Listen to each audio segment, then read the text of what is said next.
It was a bright morning at JFK Airport, and the terminal was buzzing with the usual mix of hurried travelers, rolling suitcases, and the smell of fresh coffee.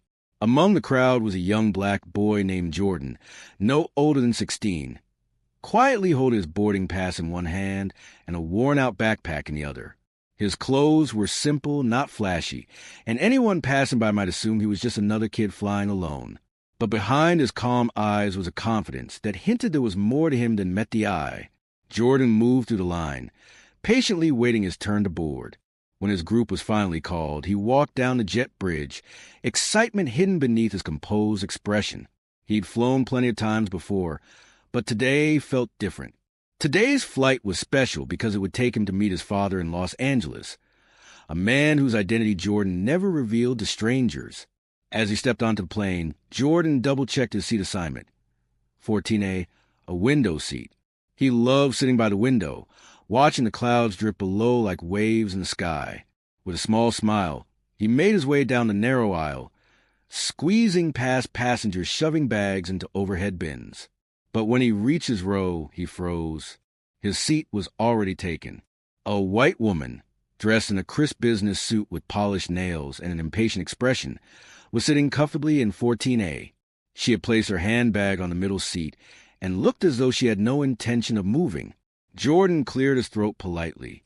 "Excuse me, ma'am," he said softly, holding up his ticket. "I think that's my seat." The woman barely glanced at him.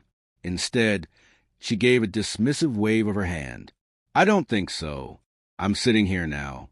You can take another seat somewhere else." Her voice carried the kind of tone that made nearby passengers turn their heads. Jordan stood still, unsure how to respond, but he knew one thing. This wasn't going to be as simple as asking twice. Jordan looked at his boarding pass again, making sure he hadn't made a mistake. It clearly read 14A. He took a small breath and tried once more, keeping his tone calm and respectful. "Ma'am, I'm really sorry, but this seat is mine. Could you please check your ticket?" The woman turned to him, this time giving him a sharper look. "Listen, young man," she said firmly, her voice loud enough for others nearby to hear. "I booked this seat because I prefer windows. I'm not moving just because you think it belongs to you." A couple of passengers shifted uncomfortably, but no one stepped in. Jordan's cheeks warmed. He hated making a scene, but fairness mattered to him. He quietly replied, "I don't think it's mine." "It is mine." The woman rolled her eyes, then smirked. "Oh, please. I'm sure you'll survive sitting in the aisle. Or better yet, ask a flight attendant to find you a spot in the back." She turned her head, already dismissing him as if he didn't matter. Jordan stood frozen for a moment, feeling the sting of her arrogance. His instinct told him to walk away and avoid trouble, but something in his chest pushed him to stand his ground. He didn't raise his voice. Instead, he said softly, "With all respect, I paid for the seat and I'd like to sit in it." Before the woman could snap back, a flight attendant appeared, her cheerful smile quickly fading as she sensed the tension. "Is everything okay here?" she asked politely. Jordan handed over his boarding pass. "This is my seat, but she's sitting in it." The attendant checked his ticket, then looked at the woman. "Ma'am, his boarding pass says 14A. May I see yours?" The woman hesitated, her lips tightening as if she were being challenged. She pulled her ticket from her purse and handed it over with exaggerated slowness. The attendant scanned it, then spoke clearly. "You're assigned to 14C, the aisle seat, not 14A." A few passengers nearby exchanged glances. The woman's face reddened. She gave Jordan a cold stare, then huffed. "Well, it's such a small matter.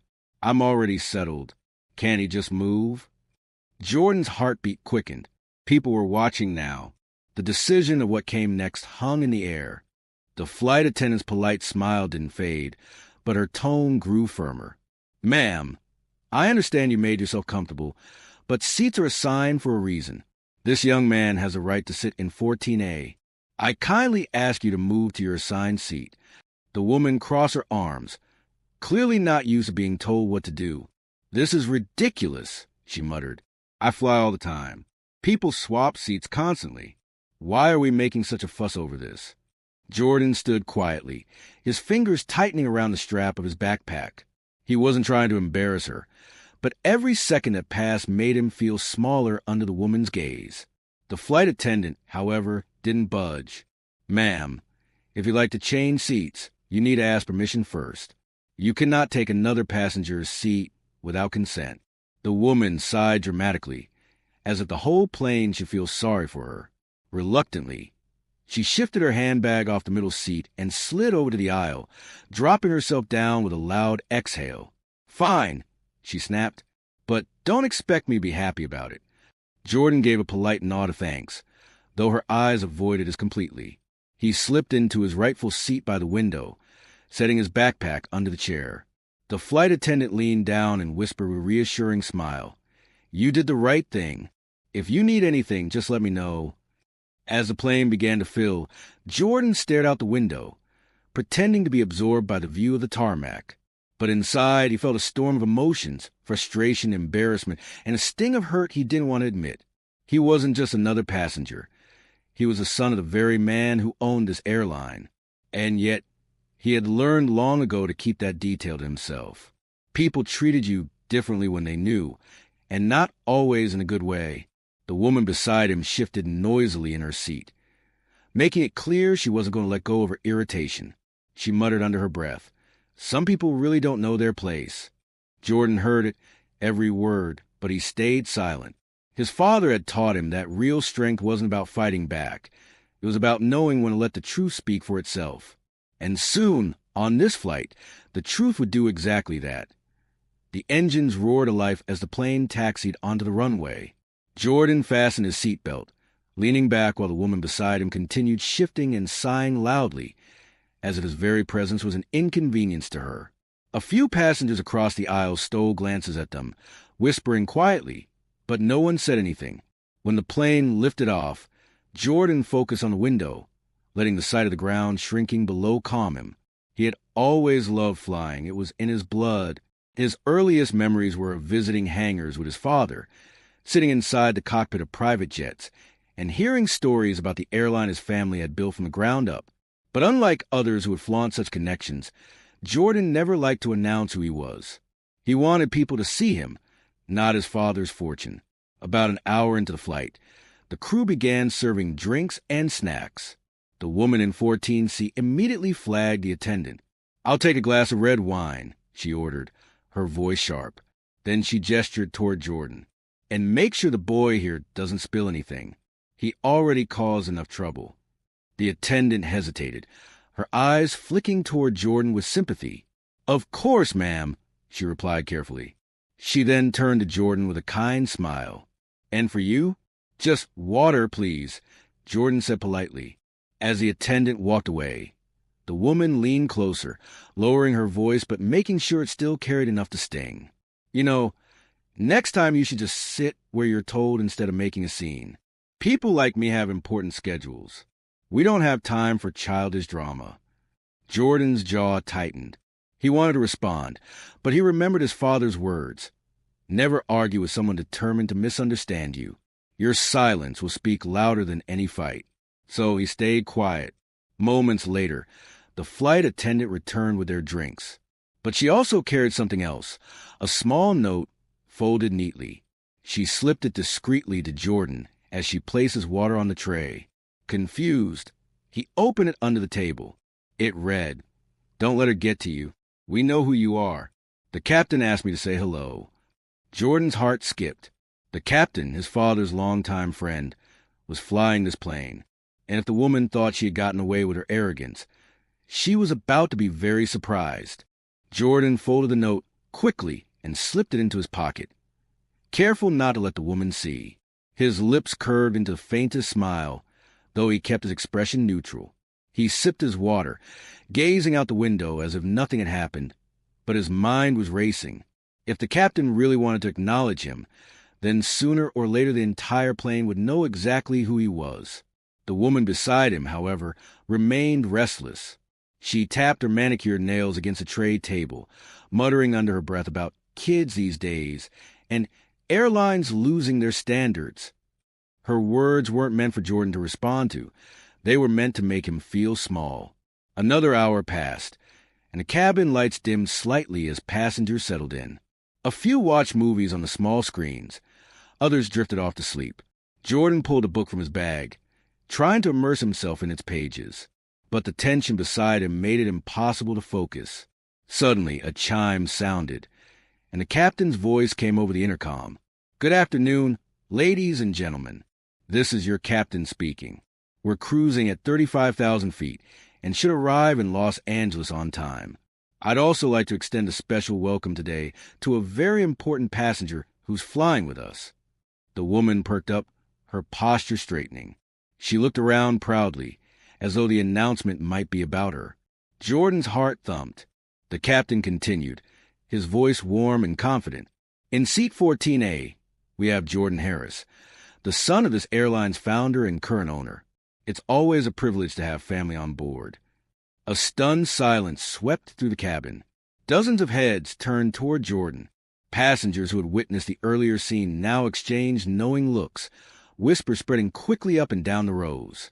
The woman's face drained of color. Her jaw dropped, and for the first time since the boarding incident, she had nothing to say. Jordan closed his book gently, his calm expression never faltering. He gave a polite nod to the passengers staring his way, though inside, he couldn't help but feel the deep satisfaction of truth unfolding exactly as it should. Beside him, the woman stammered, "Why, you're the owner's son?" Jordan turned to her, his voice steady. "Yes, ma'am. And all I wanted was a seat I was assigned." The woman's cheeks flushed a deep red, her earlier arrogance crumbling into awkward silence. She opened her mouth as if to defend herself, but no words came out. Passengers nearby shifted in their seats, some smirking, others shaking their heads at the irony of it all. Jordan didn't gloat. He simply turned back to the window, sipping his water with quiet dignity. But inside, he could feel the shift in the atmosphere. Where minutes ago he had been dismissed, now he was being looked at with a mix of respect, curiosity, and even admiration. The flight attendant returned, her smile a little wider this time. "Mr. Harris," she said softly, careful not to disturb others, "the captain sends his regards. He asked if you'd like to visit the cockpit after we land." Jordan nodded politely. "Thank you. Please tell him I'd be honored." The woman beside him couldn't sit still. She fidgeted, tugged at her sleeve, and finally leaned toward Jordan. Her tone was different now, tentative, almost pleading. "Listen, I didn't know who you were. If I had, of course I wouldn't have." Jordan met her gaze calmly, cutting her off gently but firmly. "It shouldn't matter who I am. Respect isn't about titles or family names. It's about treating people with fairness, no matter what you think you know about them." Her lips pressed together, her eyes darting away as the weight of his words sank in. For the first time, she had no defense, no excuse. As the flight went on, the tension slowly gave way to an unspoken lesson hanging in the air. Passengers who had watched earlier nodded approvingly toward Jordan, as if silently thanking him for standing his ground. Even the crew treated him with quiet respect, not because of his last name, but because of the grace with which he had handled the situation. The woman barely spoke for the rest of the flight. Her confidence had melted into something else entirely, reflection. She stared down at her hands, perhaps replaying her own behavior in her head. Jordan leaned back in his seat, finally allowing himself to relax. He knew moments like these weren't just about him. They were reminders to everyone watching that true worth couldn't be measured by appearance, age, or assumptions. And though he never set out to teach anyone a lesson, today's journey had become exactly that. The plane began its gradual descent, the captain's voice once again filling the cabin with updates about weather conditions in Los Angeles. Passengers stirred, adjusting their seats, stowing away electronics and fastening seatbelts. Jordan, calm as ever, kept his gaze on the endless stretch of clouds outside, though he could feel the weight of the moment pressing in. The woman beside him finally broke the silence. Her voice was lower, stripped of its earlier sharpness. "I owe you an apology," she murmured, almost too quietly to hear. "I was rude, and I judged you before I even knew you. That was wrong." Jordan turned toward her, his expression unreadable. "Thank you," he said simply. He didn't gloat or make her grovel. His calm acknowledgement alone was enough. She tried again, her words rushing now. If I had known. Jordan shook his head gently. That's the point, ma'am. It shouldn't matter if I was the owner's son or just another kid with a ticket. Everyone deserves to be treated with respect. Her eyes lowered, and she nodded slowly, unable to argue. The conversation ended there, but the truth of it lingered heavily between them. As the wheels touched down and the plane taxied toward the gate, anticipation buzzed through the cabin. Passengers gathered their belongings, but many still stole glances at Jordan. He had become more than just a boy on the flight. He was a quiet symbol of dignity and patience. The seatbelt sign dinged off, and people began to stand. But before Jordan could even rise, the same flight attendant approached him. Mr. Harris, the captain would like you to be the first passenger to disembark. He's waiting just outside the cockpit. Gasps rippled through the rows. The woman in 14C froze, her embarrassment deepening as she realized she would have to watch the boy she dismissed walk off the plane like royalty. Jordan stood gracefully, sliding his backpack over his shoulder. He turned once more to the woman, offering a polite smile. Safe travels, ma'am. She opened her mouth, but no reply came. All she could do was nod as Jordan stepped into the aisle, greeted by the respectful eyes of nearly every passenger on board. Jordan walked down the narrow aisle, each step echoing with quiet authority he hadn't asked for but carried naturally. Passengers parted slightly, some smiling, some whispering, and others offering small nods of respect. To them, he wasn't just a teenager anymore. He was a reminder that true dignity could be shown in silence and patience. At the front of the plane, the cockpit door was open and the captain stood waiting. His crisp uniform and tall frame commanded attention, but his warm smile was reserved for Jordan alone. There he is, the captain said proudly. The young man of the hour. They shook hands, and the captain placed a hand on Jordan's shoulder. Your father will be proud when I tell him how you handled yourself today. Thank you, sir, Jordan replied softly. As they stepped off the plane together, the sight waiting in the jet bridge made Jordan pause. Two airline executives stood ready, having already heard of the incident through the crew. They greeted Jordan with professional warmth, making sure everyone around could see just how important he was to the company. The woman from seat 14C eventually emerged, her posture stiff, her expression pale. She avoided Jordan's eyes, slipping quietly into the crowd. No one laughed at her, no one pointed fingers, but she knew the lesson had been written into her memory.